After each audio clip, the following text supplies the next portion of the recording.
Assalamualaikum warahmatullahi wabarakatuh. Innal hamdalillahi nahmaduhu wa nasta'inuhu wa nastahdihi wa natubu ilaih wa na'udzu billahi min syururi anfusina wa min sayyiati a'malina may yahdihillahu fahuwal muhtadi wa may yudlil falan tajida lahu waliyyan mursyida. Asyhadu an la ilaha illallah wahdahu la syarikalah wa asyhadu anna Muhammadan abduhu wa rasuluhu la nabiyya wa la rasula ba'dah. Amma ba'du, usikum wa ya nafsi bitaqwallah faqad fazal mu'minul muttaqun. Usikum wa ya nafsi bisyukrillahi fa innahu yaqulu la in syakartum la azidannakum wa la in kafartum inna adzabi lasyadid. Wa usikum wa ya nafsi bidzikrillah ala bidzikrillahi tatmainnul qulub. Bapak Ibu jamaah rahimakumullah, alhamdulillah pada pagi hari menjelang siang ini dengan nikmatnya Allah mudahkan urusan kita. Allah mudahkan hadir pada majelis ilmu dan zikir. Mudah-mudahan merupakan majelis yang para malaikatnya turut hadir bersama kita. Salawat serta salam semoga senantiasa tercurah kepada Nabi Muhammad sallallahu alaihi wasallam, kepada keluarga, kerabat, sahabat dan orang-orang yang setia meniti jejaknya sampai hari kiamat. Mudah-mudahan kita adalah umat beliau yang dijanjikan syafaatnya pada yaumul kiamah. Amma ba'du, Bapak Ibu kaum muslimin wal muslimat rahimakumullah. Di sesi awal Ustadz Ahmad Baikuni sudah banyak memaparkan hal-hal yang terkait dengan akhir zaman walaupun secara global. Dan pada sesi yang kedua saya diminta berbicara secara spesifik tentang nubuat perang akhir zaman yang oleh sebagian para pemerhati disebut sebagai Armageddon. Walaupun saya tidak tertarik untuk menyebut nama tersebut lantaran tidak satu pun dalam ayat maupun hadis doif bahkan menyebut nama Armageddon. Tetapi kita mengenal dengan istilah Al-Malhamah Al-Kubro. Bapak Ibu jamaah rahimakumullah, berbicara tentang Malhamah Al-Kubro itu seperti kita berbicara gedung besar langsung pada lantai yang terakhir. Sulit rasanya kita membayangkan bagaimana lantai itu berdiri tanpa kita memahami pondasi. Maka saya juga harus berbicara sedikit tentang kenapa itu bisa terjadi. Ya. Kemudian yang kedua, berbicara tentang nubuat atau perang akhir zaman ini dilematis. Di satu sisi nubuat ini memang harus disampaikan. Tetapi di sisi lain dampak negatif tidak boleh muncul dengan pemahaman yang setengah-setengah. Karena apa? Ada beberapa orang yang mengkaji, mempelajari, mendalami tema semacam ini, yang muncul adalah depresi, yang muncul adalah lemah semangat, tidak bergairah. Yang mau haji jadi dibatalkan, nanti ada huru-hara lagi ya. Yang mau nikah sebentar lagi kiamat. Bahkan ada sebagian orang yang kemudian membaca buku kami, memutuskan untuk tinggal di gunung, menyimpan beberapa ton kurma, ya, memelihara kambing untuk menghadapi akhir zaman. Ya, tentu saja ini menjadi menggelikan. Nah, disinilah nampaknya harus dipisahkan antara memahami nubuat dengan beramal. Beramal tidak boleh dengan panduan nubuat. Beramal ini adalah panduannya seperti apa Rasul memerintahkan. Hijrah ke Syam itu bukan gara-gara kita membaca hadis Ibnu Hawalah tadi alaika bisyam, bukan.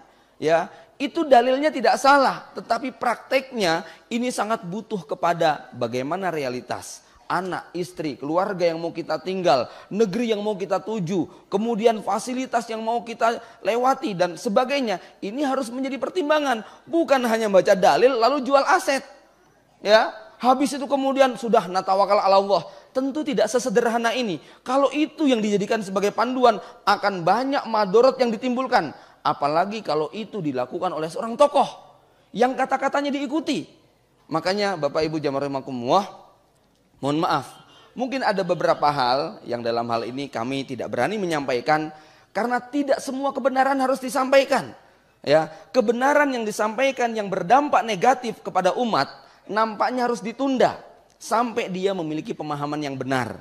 Ya, nah disinilah barangkali saya harus memilah mana yang tepat. Dan saya awali, mudah-mudahan Bapak Ibu tidak salah menangkap dari nubuat-nubuat yang akan kami sampaikan, walaupun endingnya itu serem dan menakutkan. Tapi mudah-mudahan tetap Anda nanti pulang dari tempat majelis ini bekerja seperti semula, berumah tangga, berkeluarga, bekerja dan sebagainya harus tetap ditingkatkan. Kenapa? Nubuat bukan menjadi panduan kita beramal, tetapi itu adalah sebuah media muhasabah bagi kita untuk menggambarkan bagaimana kebenaran Rasulullah SAW. Adapun beramal sehari-hari, maka tetap semuanya seperti kalau kita membuat acara, membuat program, ada SWOT-nya. Ada analisa, kekuatan, kelemahan, ancaman, dan tantangan. Tidak semata-mata ini bagus, kerjakan. Bukan begitu. Ya. Baik Bapak Ibu sekalian, tadi sudah dikutip, sudah diceritakan bagaimana huru-hara yang akan terjadi. Memang kalau saya ditanya kemarin, ya Ustadz, menurut antum Imam Mahdi sudah ada atau belum? Ya, kalau bicara probabilitas, tapi ini subjektif, tidak boleh dijadikan dasar ilmu. Ya, subjektif, tidak boleh dijadikan dasar ilmu. Saya menduga sudah ada. Probabilitasnya mungkin 90%. Ya, 9/10. Tetapi kita tidak tahu dia ada di mana, umurnya berapa, kita tidak bisa memastikan. Sekali lagi, yang namanya probabilitas mengandung kemungkinan iya, kemungkinan tidak. Ya, jangan kemudian satu bupati yang mengatakan Imam Mahdi sudah ada. Ini mohon jangan keliru, ya. Kenapa? Dari sekian tanda yang kita lihat, ya, dari sekian tahun kita mengamati, mengikuti perkembangan, nampaknya makin kesini memang makin mengkerucut. Namun ada satu tanda yang nanti kita tidak bisa menyangkal bahwa memang Imam Mahdi sudah ada. Tanda-tanda itu banyak, tapi di antara sekian tanda, maka ada satu tanda yang ini mutlak dan pasti bahwa Imam Mahdi memang sudah ada di tengah-tengah kita. Selama tanda ini belum muncul, jangan pernah melakukan pemastian. Apalagi seperti Jabar Bolusi yang menggambarkan tanggal berapa Oktober? 24 ya, 24 atau 23 Oktober Imam Mahdi akan keluar. Ya, ini waliyazbillah, ya, kita tidak ingin menjadi peramal, ya. Sebab memang bukan seperti itu cara kita memahami nubuat akhir zaman. Bapak Ibu jamaah rahimakumullah, fenomena yang terjadi di Arab Saudi pasca wafatnya Raja Abdullah memang mengalami perubahan politik yang cukup drastis. Bagaimana Raja Salman memang memiliki kebijakan-kebijakan yang berbeda. Tidak bisa dipungkiri bahwa di era Abdullah dan sebelumnya, kebijakan-kebijakan itu sangat pro dengan Barat. Kita akan melihat banyak sekali foto-foto Raja Abdullah berangkulan, berciuman dengan George Bush, dengan Obama.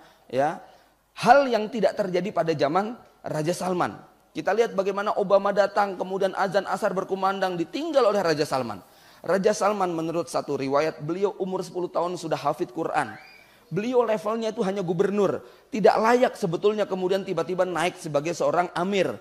Tetapi faktor kebijakan dan kebiasaan di Arab Saudi menjadikan beliau kemudian diangkat sebagai raja yang paling tepat dibandingkan calon putra mahkota yang lain. Nah, lalu kebijakan-kebijakan beliau ini sangat berbeda. Terlepas ada perbedaan pendapat di antara para ulama mujahidin, tapi kebijakan Salman hari ini jauh lebih menguntungkan umat Islam dan membuat jengkel orang kafir. Ya, baik itu Amerika sebagai pihak Romawi maupun Iran sebagai pihak Persia. Itu bisa dilihat bagaimana ancaman-ancaman Saudi terhadap Iran, terhadap Yaman, terhadap Bashar Assad. Ini sangat kentara sekali. Wallahu a'lam bishawab. Imam Mahdi yang akan Allah tempatkan di kota Mekah pasti akan didukung oleh orang-orang yang memiliki ideologi Imam Mahdi. Melihat kondisi penguasa Saudi pada zaman dulu, ya, beberapa tahun yang silam, yang kayak gitu, yang lebih pro kepada Barat, nampaknya mustahil itu akan terjadi. Namun kalau Allah menghendaki, maka persiapan itu sudah Allah lakukan. Ya, pengkondisian masyarakat itu sudah dibentuk. Sebagaimana Syria. Suriah kalau kita baca 20-30 tahun yang silam, kondisi waktu dipimpin oleh Bashar dan Hafid Assad. Lalu kita baca nubuat bahwa itu akan menjadi pusat pemerintahan Imam Mahdi. Akan terjadi tempat Malhamatul Kubro, nampaknya mustahil. Kenapa? Masyarakatnya, anak mudanya tidak ada yang ke masjid. Masjid hanya dihuni oleh anak-anak kecil dan orang-orang yang 60 tahun ke atas. Ya, anak-anak mudanya ini betul-betul tenggelam dalam dunia hedonis. Kemudian mereka hidup di tengah rezim Suriah yang menghalalkan mut'ah. Kemudian mereka dipersulit untuk menikah. Maka anak-anak mudanya umur 30, 35 masih bujangan semuanya. Ya. Dan banyak sekali dari mereka yang tidak bisa baca Quran. Bayangkan ya, beberapa ulama, beberapa ustadz kita yang dikirim ke Suriah, di sana tugasnya ngajarin anak-anak muda belajar membaca Quran. Aneh bin ajaib, orang Arab, bahasanya Arab, nggak bisa baca Quran. Ya, dan belajar membaca Quran sama orang Indonesia, ini kan ajaib. Tetapi begitulah proses yang ingin Allah lakukan. Ternyata dalam hitungan 5 tahun sejak awal revolusi terjadi di Suriah, hari ini sudah menunjukkan perubahan yang sangat luar biasa. Yang seandainya konflik itu terjadi di Indonesia, nampaknya padam segera. Itu ya. Kenapa? Karena secara geopolitik, sosial, dan lainnya tidak memungkinkan untuk bertahan panjang. Ya, bayangkan negeri yang ditinggal berjuang sendirian menghadapi seluruh kekuatan kufur dunia, tapi Allah masih menyisakan orang-orang yang hari ini bisa kita saksikan di layar kaca, di internet, di berbagai macam berita, bagaimana eksisnya kekuatan para mujahidin yang ada di Suriah. Padahal awalnya mereka sipil biasa. Ya, ikhwan fillah rahimakumullah. Maka begitu juga Imam Mahdi yang ada di Saudi, Allah akan siapkan, dan mudah-mudahan perubahan politik Arab Saudi yang hari ini membaik. Yang dulu menangkap para pemuda yang mau berangkat ke Suriah, sekarang malah dianjurkan untuk berangkat. Ini kan bagaimana 52 ulama menghasung anak-anak muda untuk berangkat ke Suriah, membela kaum muslimin di sana. Padahal 2, 4, 5 tahun yang lalu keputusannya adalah tangkap para pemuda yang mau berangkat ke Suriah. Kalau dulu ada seorang jamaah haji yang berdoa di depan Masjidil Haram, di depan Ka'bah, Allahumma ansuril mujahidin fi Irak, Allahumma ahlikil kafarah Amerika dan sebagainya, minta agar Allah memberikan kemenangan kepada mujahidin Irak dan Afghanistan, itu langsung diciduk oleh aparat, dianggap sebagai teroris. Hari ini lihat bagaimana doa para ulamanya. Nampaknya ada kebijakan-kebijakan baru dan ini menuju kepada arah yang lebih baik. Bapak Ibu jamaah rahimakumullah, maka kemunculan Imam Mahdi ini dimulai dari persengketaan 3 anak khalifah setelah wafatnya sang raja. Ya, kita tidak bisa menebak, tidak bisa memastikan siapa yang dimaksud dengan raja Arab yang akan meninggal dunia, yang kemudian 3 keturunannya akan berebutan. Ada yang menganalisa Raja Fahad, nanti yang rebutan adalah Abdullah dan kawan-kawan. Ternyata Raja Fahad meninggal dunia, tidak ada perebutan. Itu, oh bukan Raja Fahad, Raja Abdullah. Oke, Raja Abdullah meninggal dunia. Ternyata kemudian hari ini kita belum menemukan adanya perselisihan. Oh mungkin nanti Raja Salman. Nah itulah yang namanya nebak-nebak. Ya, apa yang disebut kali ini besok bisa menjadi salah. Tetapi oke lah, hari ini Raja Salman masih hidup. Tapi seandainya, saya katakan seandainya raja yang dimaksud itu adalah Raja Abdullah, lalu akan terjadi perebutan kekuasaan, berarti kemungkinan usia pemerintahan Salman tidak akan panjang. Akan ada kudeta dari orang-orang yang tidak suka dengan kebijakan Saudi, yang itu dilakukan oleh putra-putra mahkota yang lain yang masih pro dengan Barat. Dan kita tahu bahwa memang putra mahkota yang lain pro dengan Barat, bahkan lebih Barat daripada orang Barat. Ya. Oh kalau Anda lihat foto-foto mereka, gaya hidup mereka, Al-Walid bin Tolal itu istrinya telanjang, gitu kan? Tinggalnya, hidupnya itu di Amerika, di London, di Eropa. Itu orang-orang Arab semacam itu. Ya. Nah, kalau mereka tidak tahan dengan kebijakan-kebijakan yang dilakukan oleh Salman, boleh jadi mereka lah yang akan merongrong. Atau yang kedua, setelah kalau memang raja yang dimaksud dalam hadis ini adalah Raja Salman, ya, maka kemungkinan setelah wafatnya sang raja, nampaknya di bawah Raja Salman ini sudah siap saling cakar dan saling berebutan. Nah, kalau itu sudah terjadi, nampaknya nubuat berikutnya yang akan kemudian menjadi kenyataan, munculnya seorang pemuda yang bernama Imam Mahdi. Bapak Ibu jamaah rahimakumullah, saya minta mohon maaf nih, kayaknya saya minta butuh waktu tambahan, ya. Jadi mau bikin pondasinya saja ini sudah agak kelamaan, ya. Tapi ini perlu Bapak Ibu sekalian supaya pulang dari sini tidak kemudian jadi salah memahami tentang nubuat perang ini, ya. Jadi ketika kemudian terjadi perselisihan di antara putra mahkota, maka akan muncul seorang pemuda yang dia tidak punya keahlian memimpin sama sekali. Rasul menggambarkan laisa lahum mana'ah wala quwwah, tidak punya kekuatan, tidak punya prajurit. Dr. Ahmad Al-Mubayyad menjelaskan hadis yang berbunyi wa innallaha sayuslihuhu fi lailatin. Allah akan mereformasi Imam Mahdi dalam waktu 1 malam. Yang menurut Imam Ibnu Katsir bahwa Allah menerima taubatnya, menerima amalnya. Tapi menurut Dr. Ahmad Al-Mubayyad bahwa Imam Mahdi bukan ahli maksiat. Muhammad bin Abdillah ini orang soleh dan taat. Tetapi dia soleh secara personal, bukan soleh secara sosial. Dia soleh secara personal, ahli ibadah, ahli sholat, ahli qiraah, ahli macam-macam. Tapi dia bukan panglima perang, bukan pakar ekonomi, bukan ahli strategi militer, bukan pakar sosial. Sehingga dia ketika dipaksa oleh 7 orang yang mendekat. Jadi ada satu riwayat, tapi ini doif. 7 orang ini mendekat pada bulan Ramadan lalu mencari orang yang sama. Akhirnya mereka berangkat menuju Madinah. Nah kalau yang ini hadisnya sahih. Sampai di Madinah, kemudian penduduk Madinah mengatakan orang yang kamu cari sudah ke Mekah. Mereka balik ke Mekah. Ya, lalu penduduk Mekah mengatakan orang yang kamu cari baru saja ke Madinah. Ya, sampai bolak-balik 4 kali. Pas yang kemudian sampai ke terakhir kali ketika di Madinah dikatakan yang kamu cari baru saja ke Mekah. Berangkatlah 7 orang ini. Ini menurut satu riwayat yang doif adalah 7 ulama dari berbagai negara yang ketemu tanpa janjian. Ya, tapi ini memang dikuatkan oleh Imam Al-Barjanji di dalam kitab beliau. Ya, dan kemudian 7 orang ini akhirnya berhasil menangkap Imam Mahdi.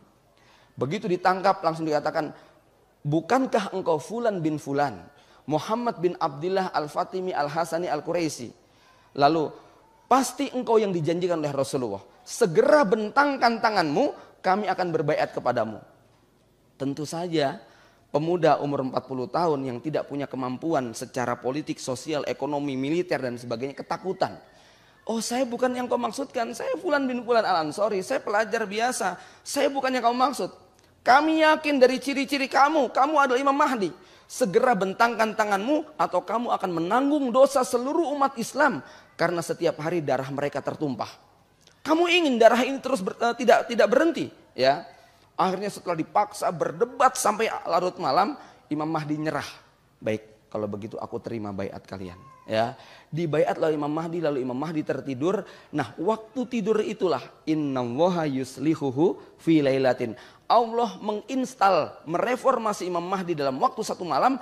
Pagi bangun itu sudah memiliki berbagai macam keahlian.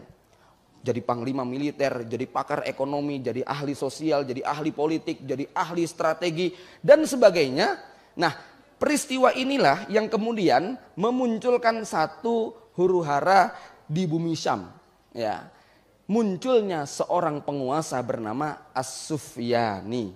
Sufyani ini orang Quraisy. Dia mengklaim sebagai satu-satunya pemerintahan yang sah.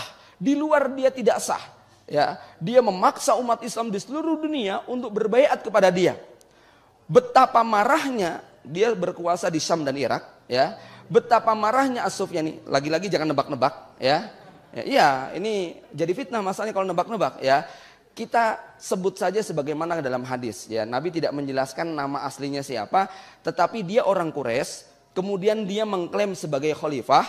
Dia kemudian akan memaksa semua orang untuk tunduk dan taat. Yang melawan akan disembelih dan dibantai. Ya, ketika kelompok ini mendengar ada seorang laki-laki yang nggak punya track record berjihad kok diangkat sebagai khalifah, marah nggak kira-kira? Marah besar. Maka Sufyani kemudian mengirimkan sejumlah pasukan intel dan ahli ahli bombingnya, ya pasukan pembunuh yang senyapnya untuk melacak keberadaan Imam Mahdi. Maka berangkatlah mereka dari Syam menuju ke Mekah. Ternyata sampai di Mekah upaya mereka ketahuan dan pasukan ini berhasil dikalahkan. Ya, begitu mendengar pasukannya berhasil dikalahkan oleh Imam Mahdi, padahal Imam Mahdi hanya 313 orang, seperti pasukan Badar, kekuatannya sangat lemah, tetapi mampu mengalahkan intel yang dikirim oleh As-Sufyani. Maka Sufyani marah besar, lalu Sufyani berangkat sendiri dari Syam dengan pasukannya. Dan ternyata pada saat mereka sampai di Mekah, antara Madinah dan Mekah, di tengah-tengah yang namanya Al-Baida, Allah membuat tipu daya kepada mereka.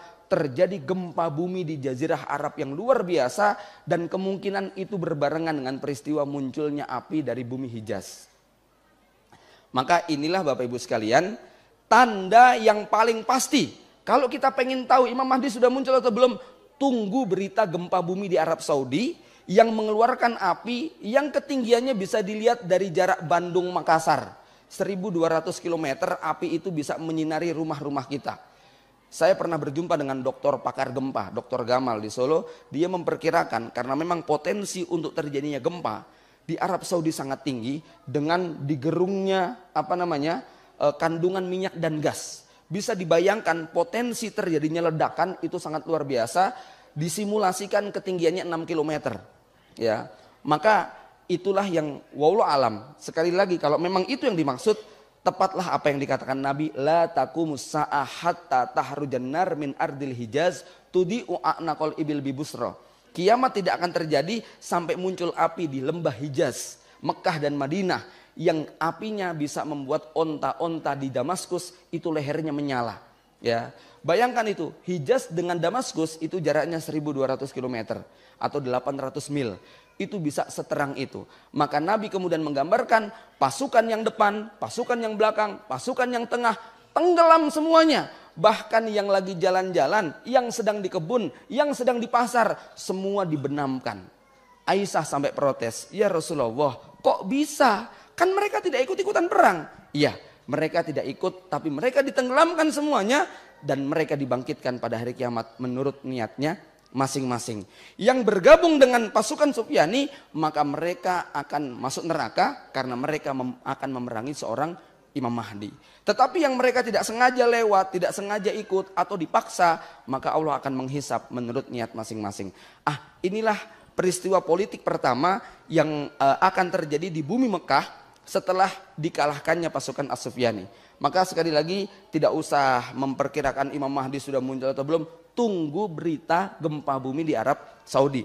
Mudah-mudahan saat itu teknologi masih berfungsi sehingga kita masih bisa mengakses. Ya.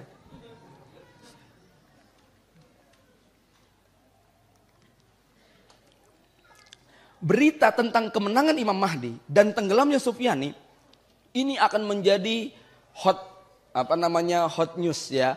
Ya, jadi menjadi headline di seluruh media. Itu yang membuat kemudian pasukan dari Khorasan, dari Afghanistan, dari Irak, kaum muslimin dari berbagai penjuru itu berbondong-bondong masuk ke kota Mekah.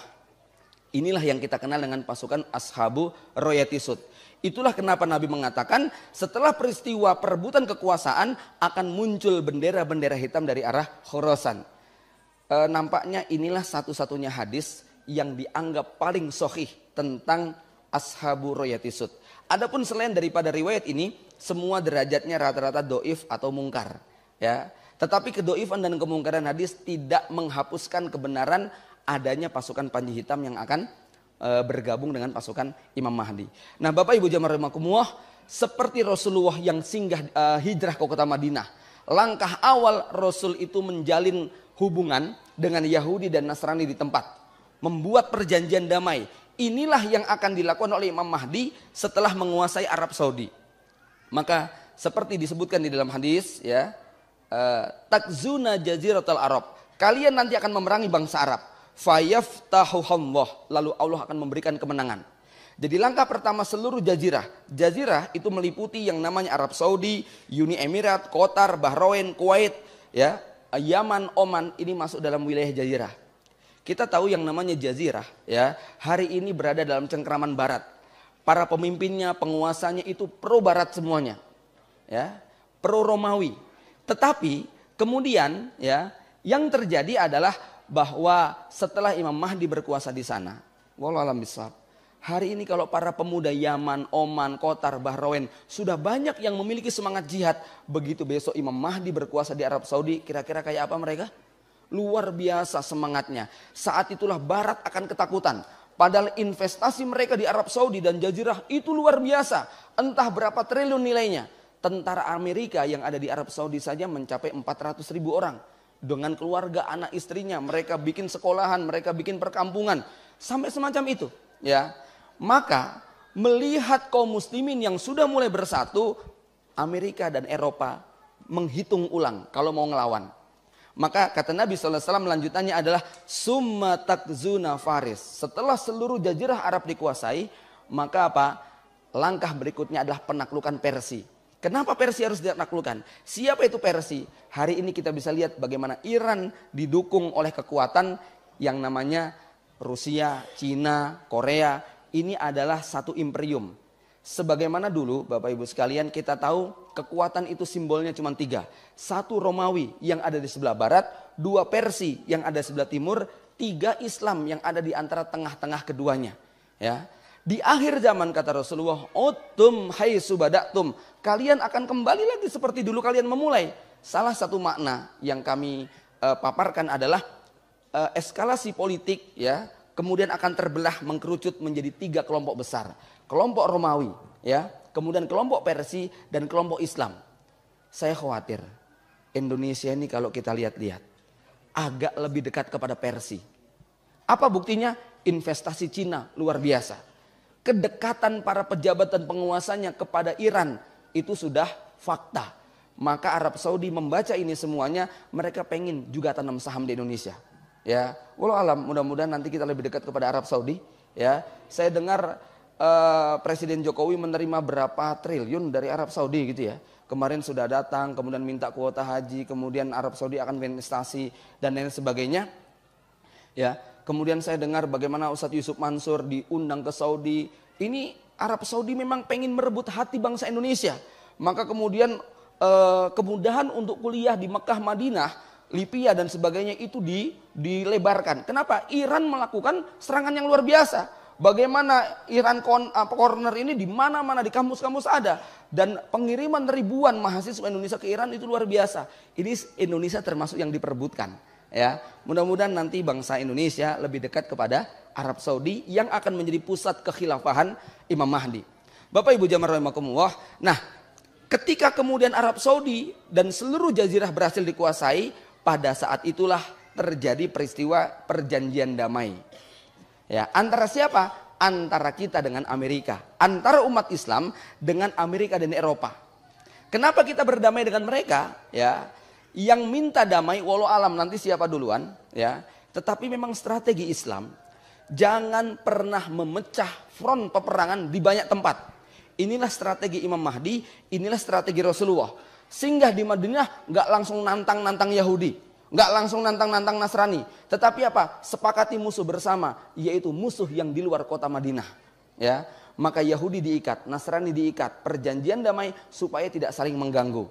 Inilah yang akan dilakukan oleh Imam Mahdi pada saat menguasai Arab Saudi. Tidak langsung perusahaan Amerika, Eropa kemudian dihancurkan semuanya. Tapi diikat dengan perjanjian damai. Ya. Salah satu kesepakatan perjanjian damainya adalah seperti yang termuat dalam hadis Imam Muslim. Satu solihunar rum sulhan aminan. Kalian nanti akan berdamai dengan bangsa Romawi dengan perjanjian damai yang sebenar-benarnya. Antum wahum tukot fatak zuna antum wahum aduan min waraikum. Kamu dan bangsa Romawi akan berdamai untuk memerangi musuh bersama. Siapa musuh bersamanya? Sepanjang sejarah kita akan tahu musuh bersama itu bernama Iran atau Persia. Sebab dulu Persia Romawi perang tiada henti. Dan Allah mengabarkan sedihnya umat Islam ketika Romawi kalah. Hati kita lebih tertambat kepada Romawi daripada kepada Persia. Kenapa? Ada sedikit kesamaan ideologi, yaitu sama-sama agamanya Samawi. Yaitu sama-sama punya nabi. Ya. Nah, Persia ini agamanya Majusi, penyembah berhala, penyembah dewa. Dan itu lebih dekat sebagaimana orang-orang ateis yang tidak beriman kepada Tuhan. Ya, maka kita lihat hari ini yang membela Iran adalah Rusia, Cina, Korea, orang-orang yang tidak mengenal agama. Agamanya mereka buat-buat sendiri. Beda dengan Romawi. Terlepas bahwa Romawi pun hari ini menjadi agama pagan, penyembahan terhadap dewa dan berhala, tapi setidaknya Eropa dan Amerika mengklaim sebagai pelindung agama Kristiani. Itu fakta yang tidak bisa dipungkiri bahwa mereka adalah penganut agama Kristen. Dan di akhir zaman itu mereka nanti akan buktikan. Ya, Bapak Ibu jamaah rahimakumullah. Selanjutnya, ketika kemudian kita berdamai dengan bangsa Romawi, maka Persia ini yang kemudian kita kalahkan. Nah, koalisi Islam dan Romawi, hari ini kita lihat Arab Saudi, Amerika dekat-dekat enggak dengan umat Islam? Ya, coba CNN memberitakan kemenangan berita Mujahidin lawan Rusia. Ini walau alam, mungkin ini mukaddimah yang memang Allah siapkan. Kedekatan mereka. Kenapa? Amerika, Eropa sudah capek kerjasama dengan Persia. Kenapa? Ketipu terus. Karena memang akidah mereka akidah takiyah. Ya, berita yang Bapak Ibu bisa baca, main bola perempuannya saja dari 11 peserta yang 8-nya laki-laki. Ya, pakai jilbab semua, orang-orang Iran itu. Ya, jadi 11 pemain sepak bola perempuan di Iran itu 8-nya adalah laki-laki, pakai kerudung, pakai jilbab, kemudian pakai macam-macam. Setelah dilacak ternyata Pak laki-laki, begitulah. Ya ini kebanyakan takiyah memang Pak ya. Jadinya untuk yang main bola saja harus kayak begitu. Nah, oke, Bapak Ibu jamaah rahimakumullah. Kemudian inilah peristiwa yang sangat menakutkan bagi bangsa Persia. Maka bangsa Persia mati-matian mempertahankan Bashar Assad. Ya, dendamnya Persia kepada Arab Saudi sudah dimulai dengan peristiwa Mina kemarin. Nah, di sini ada satu psikologis masing-masing negara yang perlu kita pahami. Beda antara karakter Romawi dengan Persia. Romawi digambarkan sebagai manusia yang takut mati. Ya, mereka eman-eman dengan jiwa. Maka Allah menggambarkan la yuqatilunakum la yuqatiluna illa min warai hijabin ya. La yuqatilunakum jami'an illa fi quram muhassanatin aw min warai judur. Mereka nggak berani perang melawan kalian kecuali apa? Di sebuah benteng yang tersembunyi atau di belakang tembok-tembok. Lihat perangnya Amerika. Nggak ada yang berani. Drone yang dikirimkan di mana-mana. Ya, Persia nggak demikian. Ya, Persia itu lebih ringan mengorbankan jiwa daripada harta. Maka pasukan Persia memang berani mati. Lihat mereka mengorbankan 300 nyawa untuk peristiwa Mina. Itu mereka yang nggak eman-eman. Mbok kalah terus di Suriah, kirim terus itu. Itu karakter Persia. Maka Persia tidak takut dengan habisnya banyak tentara. Tapi mereka akan khawatir dengan ketimpangan ekonomi. Beda dengan Barat, mereka tidak khawatir dengan ekonomi. Kenapa? Bisa cetak dolar sepuas-puasnya, gitu kan? Ya, dan bisa memaksakan mata uang ini untuk diterima di seluruh dunia. Ya, dengan modal 0, sekian sen, dia bisa ngasih angka 0 di belakang 1 dolar itu dalam jumlah yang sangat banyak, semaunya mereka. Ya, lalu mereka paksakan 1 lembar yang kalau kita keruskan dengan rupiah mungkin hanya 1.000 rupiah itu menjadi 1 mobil mahal, gitu ya. Mereka bisa buat kayak begitu. Dan ini yang dilakukan oleh Amerika. Maka mereka kemudian mengeksploitasi seluruh sumber daya alam di seluruh dunia, tak terkecuali Indonesia. Bapak Ibu jamaah rahimakumullah, maka umat Islam akan bergabung dengan bangsa Amerika dan Eropa. Ya, saya memilih pendapat ini walaupun ada yang mengatakan Rum itu Rusia. Sangat jauh sekali kalau menyebut Rum itu adalah Rusia. Bagaimanapun ibu kota Romawi itu 2. Romawi Timur, Romawi Barat. Romawi Timur itu ada di Konstantin, Romawi Barat itu ada di Vatikan, Italia. Ya, inilah imperium yang hari ini masih ada. Dan kita tahu bahwa pemegang agama Kristen bukan Rusia. Rusia kita yakini sebagai agama penganut agama komunis. Ya, mereka bukan orang Kristen, walaupun di sana ada gereja dan banyak orang Kristen.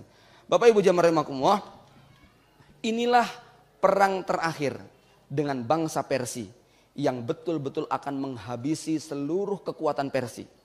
Peristiwa yang sama pernah terjadi 1400 sekian tahun yang lalu pada tahun 19 Hijriah ketika Umar bin Khattab berhasil menaklukkan Nahawan dalam perang Qadisiyah. Ya, maka terwujudlah janji Nabi, idza halaka Kisra fala Kisra ba'dahu. Kalau Kisra Persia sudah hancur, tidak akan pernah lagi bangkit yang namanya Kisra Persia. Maka bangsa Persia sadar, imperium Persia tidak akan bisa muncul yang kedua kalinya. Mereka kemudian menggunakan nama Islam. Jadilah negara Islam Iran. Hakikatnya mereka adalah imperium Majusi. Terlalu banyak film dan videonya. Bapak Ibu bisa tonton di antimajos.com. Ya, itu video-video tentang bagaimana Iran hakikatnya adalah imperium Majusi. Oke, Majusi berhasil dikalahkan oleh kaum muslimin. Nah, apa yang kemudian terjadi? Bapak Ibu jamaah rahimakumullah, kalau umat Islam memerangi bangsa Persia demi agama, beda dengan Romawi. Targetnya sama, ya, menghancurkan Persia, niatnya berbeda. Kalau Romawi untuk menguasai akses-akses sumber daya alam. Kita tahu bahwa pada akhirnya wallahualam bishawab. Kalau kita lihat peta yang semacam ini, Afghanistan, Pakistan, Irak, Iran, ini akan masuk dalam satu komando imperium Persia di akhir zaman. Padahal negeri-negeri ini yang penuh dengan sumber daya alam. Amerika sebagai bangsa kapitalis, yang hidupnya di hedonis sangat butuh sumber daya alam yang ketiga setelah cadangan di Arab Saudi dan sekitarnya tidak mungkin dikuasai. Kenapa? Sudah dipegang oleh kaum muslimin. Maka Amerika berharap gunung emas yang ada di Efrat itu akan dikuras, ya. Tetapi Rasul menggambarkan bahwa dalam peristiwa perang ini, ya, dari 100 tentara 99 tewas. Hanya 1 yang selamat.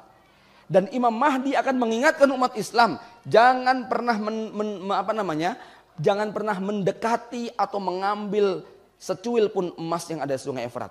Dan kita tahu orang-orang Eropa mereka akan buas untuk semangat ya brutal mengambilinya. Tapi disitulah kemudian dari 100 orang 99 tewas, 1 selamat. Bayangkan kalau ada 100.000 tentara Amerika yang dimasukkan atau Eropa yang gabung dengan di sana, maka akan ada 99.000 yang tewas. Kemudian apa kata Rasulullah? Fatan suruna watagnamuna wataslamun. Kalian kemudian nanti akan menang, dapat ghanimah dan kembali dengan selamat. Kita selamat. Sementara Eropa akan mengalami kematian yang sangat banyak. Ghanimahnya diapain? Gunung emas itu diapain? Imam Mahdi tidak akan membagi kepada orang Eropa. Kenapa? Yas'alunaka 'anil anfal qulil anfalu lillahi war rasul. Ini kemenangan umat Islam. Maka ghanimah itu full 100% milik umat Islam. Ini yang membuat Amerika dan Eropa dongkol ketika pulang dalam perjalanan melewati bukit Marzital di Lebanon, maka orang-orang Nasrani, orang-orang Eropa kemudian berkhianat. Apa yang dilakukan? Mereka kemudian mengangkat salib tinggi-tinggi, teriak hidup salib, salib telah menang. Ini yang membuat kemudian orang Islam merasa ketipu.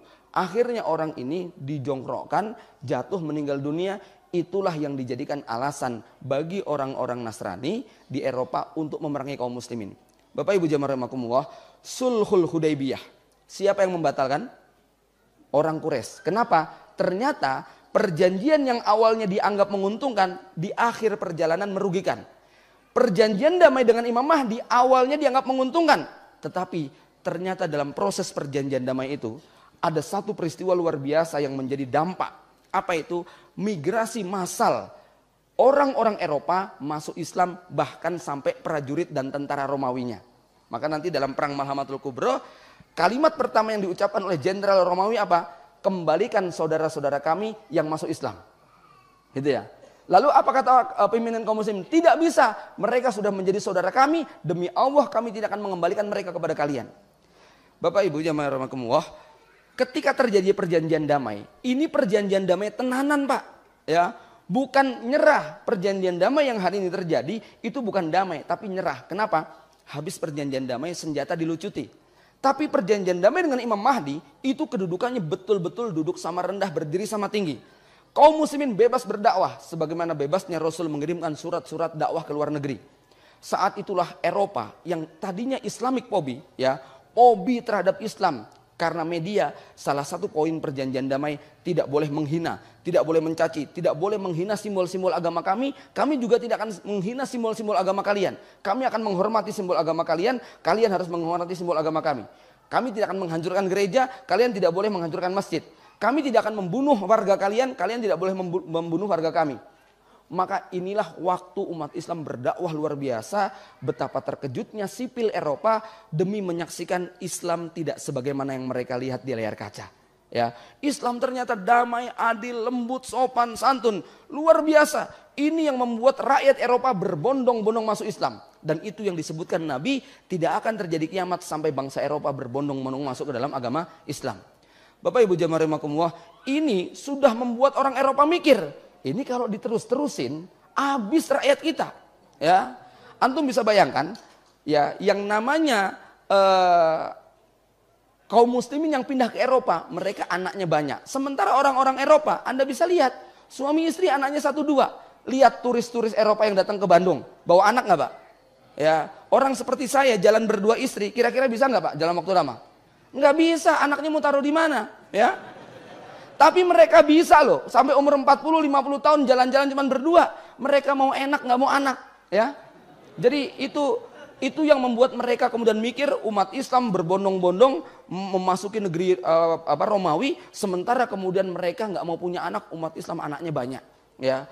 Inilah yang membuat bangsa Amerika dan Eropa ketakutan.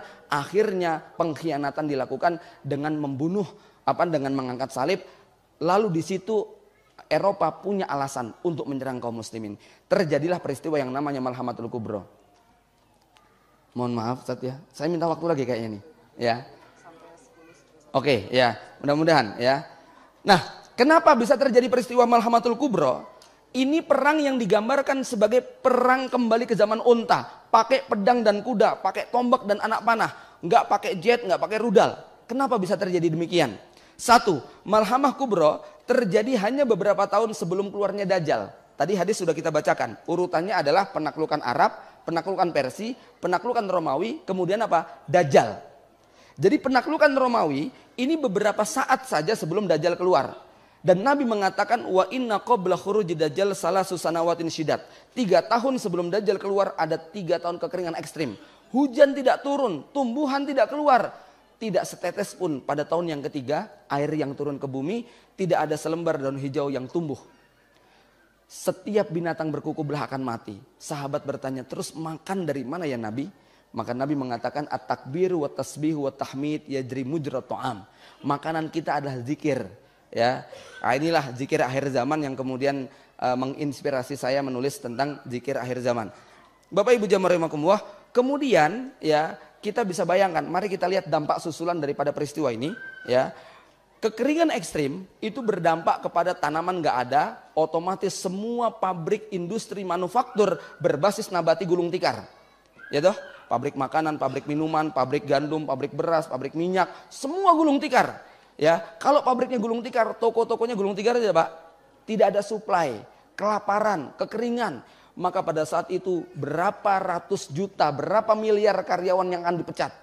Apa hanya yang berbasis nabati? Yang berbasis hewani juga demikian. Otomotif, itu sudah nggak menunggu waktu lama. Dari mana makan minumnya? Padahal kita tahu kalau pabrik ini tidak berfungsi, maka mereka gulung tikar dan semua pabrik rata-rata ngutang dengan bank. Nggak ada pabrik yang kemudian pakai modal tunai. Semua pinjem bank. 80% ekonomi perputarannya ada di dunia keuangan.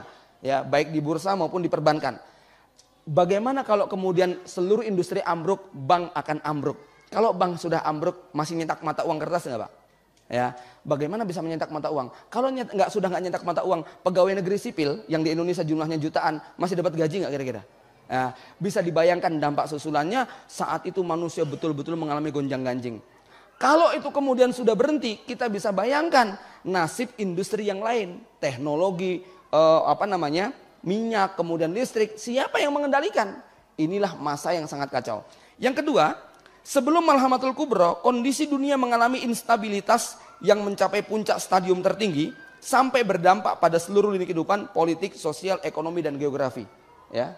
Yang ketiga, sebelum Malhamatul Kubro, ada beberapa peristiwa besar bencana dahsyat yang menimpa bumi. Seperti hujan meteor.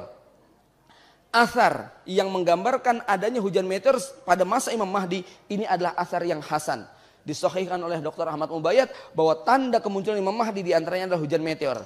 Dan dalam Al-Quran sudah digambarkan banyak ayat tentang ancaman hujan meteor.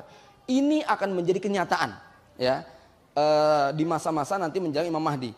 Kemudian terjadi surutnya sungai Efrat, munculnya gunung emas dan asap global.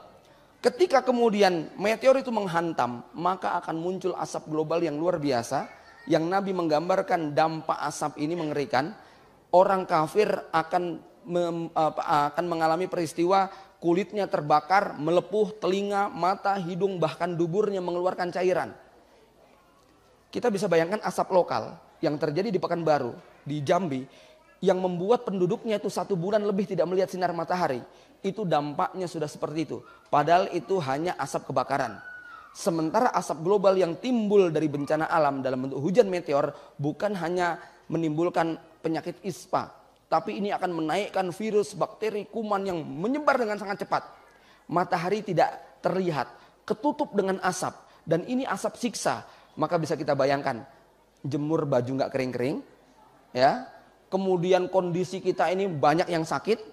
Nggak ada obat, nggak ada produksi, nggak ada makanan, maka pada saat itu dalam satu hadis Ibnu Abbas digambarkan pada saat itu seandainya kematian ada yang menjual, maka akan ada orang yang membeli.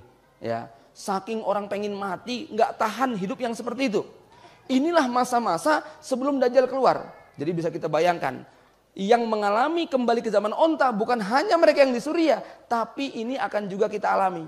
Ya, hidup kembali ke zaman onta, ya, kembali kepada lampu tentir, ya, kayu bakar, kemudian gerobak. Silahkan siap-siap kalau pengen mengkoleksi aneka macam sepeda dan gerobak, ya. Maka Bapak Ibu jamaah rahimakumullah, ada satu hadis doif yang menganjurkan kita supaya menyimpan bekal makanan 1 tahun. Walaupun sebenarnya hadis ini bisa diamalkan karena itu yang dipraktekkan Nabi.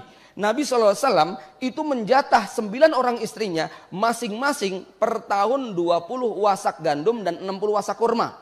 3 ton gandum, 9 ton kurma. Itu Nabi menjatah istrinya begitu. Ibu-ibu dijatah berapa per bulannya? Ya. Kita nggak pernah nyimpen, Pak. Paling banter kita nyimpen 2 kilo, 3 kilo, 10 kilo aja udah merasa kebanyakan. Rasulullah itu nyimpen sampai 3 ton, 9 ton per istri per tahun. Ya.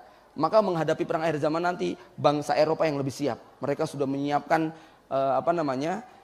perbekalan dan sebagainya. Tapi mudah-mudahan kita punya kekuatan zikir, ya, yang bisa mengganti fungsi makanan. Kemudian maka kehancuran sistem kapitalis global ini meniscayakan kembalinya kita ke zaman onta. Jadi nanti perang Malhamatul Kubra itu betul-betul perang menggunakan panah, tombak dan sebagainya. Kenapa? Perang itu kok menggunakan tombak, anak panah dan sebagainya? Kita lihat di sini berbagai macam alasan, ya. Satu, perang itu dilakukan berhadap-hadapan, ya. Otomatis kalau perang pakai senjata nggak pakai hadap-hadapan bisa. Itu baris semua. Faida tasofu. Kemudian yang kedua, ketika malam hari perangnya berhenti. Kalau itu perangnya pakai senjata modern, malam tetap jalan, itu kan. Tapi karena malam ini sudah nggak ada cahaya, nggak mungkin perang bawa obor begitu kan, ya, karena nggak mungkin mampu menjangkau musuh. Maka malam hari mereka berhenti, besok pagi dilanjutkan. Kemudian yang ketiga, dalilnya ini hadis riwayat Imam Muslim, kaum muslimin setelah perang menggantungkan pedangnya di pohon-pohon zaitun. Ya, ini perang karena memang di wilayah Suriah, Damaskus, Suriah, Palestina ini adalah tempat perkebunan zaitun. Ya, dan Nabi menyebutkan pedang, bukan yang lainnya. Kemudian yang keempat, wilayah perang yang dipilih adalah A'maq dan Dabik. Kenapa A'maq dan Dabik? Ini panjang sekali ceritanya. Kenapa kok perangnya di wilayah A'maq dan Dabik?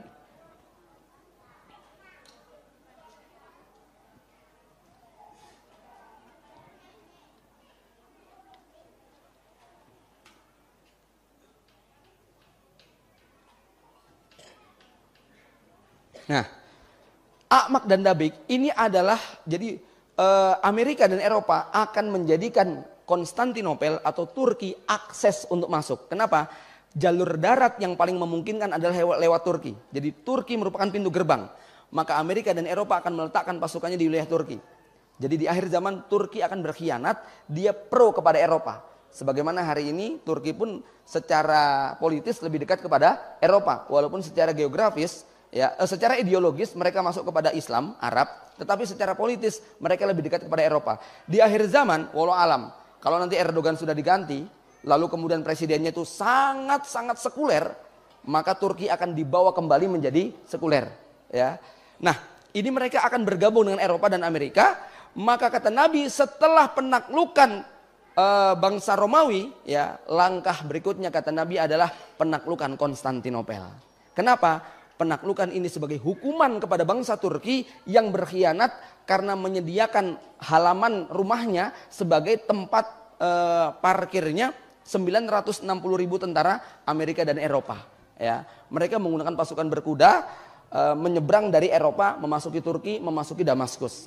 Bapak Ibu jamaah rahimakumullah, jadi inilah gambaran tentang peristiwa yang akan dihadapi kaum muslimin. Sampai nanti baru kemudian setelah Romawi, kemudian Konstantin, kemudian Vatikan ditaklukkan, maka pada saat itu kaum muslimin mendengar isu yang sangat menakutkan, innad dajjala qad istaula ahlakum wa amwalakum. Dajjal sudah menguasai harta dan anak-anak kalian. Maka akhirnya kaum muslimin nggak sempat mengambil ghanimah di Konstantinopel, mereka kembali ke kota Damaskus. Sampai di sana mereka kemudian menyaksikan sholat subuh bersama Imam Mahdi. Pada saat itulah Nabi Isa turun dari langit. Bapak Ibu jamaah rahimakumullah, Nabi Isa punya misi beberapa, di antaranya membunuh babi, menghancurkan salib, dan yang unik bahwa Nabi Isa ini akan turun di menara putih, menara yang dibangun oleh orang Kristen sendiri. Jadi ini yang membangun adalah orang Kristen pakai duit mereka. Tetapi menara ini nanti tempat parkirnya Nabi Isa. Kemudian turun bukan untuk membela mereka, tapi untuk menghancurkan salib, membunuh babi, membunuh Dajjal, ya. Dan disitulah berakhirnya Imperium Romawi, ya. Bapak Ibu jamaah rahimakumullah, singkat cerita, kalau semua tanda-tanda kiamat kubro yang tadi sudah disebutkan terjadi, maka Rasulullah SAW kemudian mengatakan, Fafima ahida ilayya rabbi azza wa jalla anna dzalika idza kana kadzalik. Kalau semua peristiwa itu sudah terjadi, fa inna sa'ata kal hamil mutimmil ladzi la yadri ahluha mata tafju'uhum biwiladiha lailan aw nahara. Kiamat seperti ibu yang hamil 9 bulan 10 hari.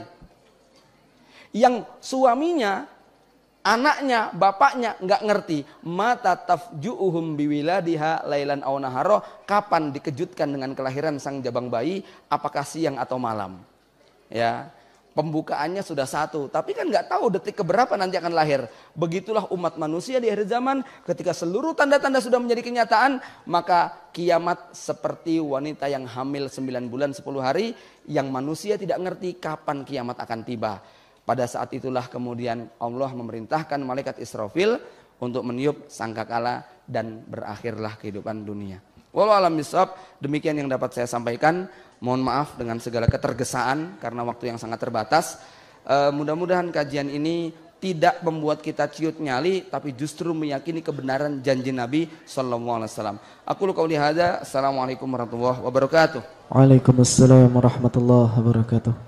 Alhamdulillahirrabbilalamin, kedua pemateri telah memaparkan masing-masing materinya dan insya Allah sudah memberikan gambaran yang cukup baik bagi sekalian, dan insya Allah selanjutnya kami akan buka sesi tanya jawab. Namun karena memang waktu sangat terbatas, kita sampai maksimal sebelum zuhur, insya Allah tersedia untuk 2 penanya, 1 ikhwan dan 1 akhwat. Silakan. Yang ikhwan 1, yang akhwat ada? Yang akhwat ada di atas. Baik. Silakan.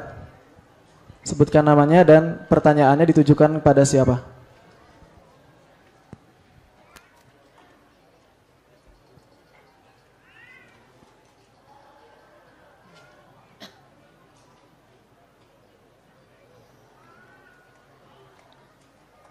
Bismillahirrahmanirrahim. Assalamualaikum warahmatullahi wabarakatuh. Waalaikumsalam. Nama saya Jumadi. Saya beruntung sekali saya bisa berada di tempat ini. Saya itu aslinya dari Jawa Tengah, Klaten. Baru 3 bulan di sini. Beruntung bisa ketemu dengan Ikhwan. Yang saya tanyakan kepada pemateri keduanya, ini kaitannya dengan maslahat dan mufsadat nanti. Tentang hari kiamat, bahkan Rasulullah itu menerangkan hari kiamat itu tanda-tandanya dari ba'da subuh sampai sebelum maghrib, karena saking pentingnya perkara ini. Kaitannya dengan Sufyani tadi, yang tadi di awal moderator mengatakan Dajjal itu tidak akan turun sebelum adanya media yang mengantarkan Dajjal itu. Nah, kaitannya yang tadi Ustadz Fatia mengatakan jangan tebak-tebak.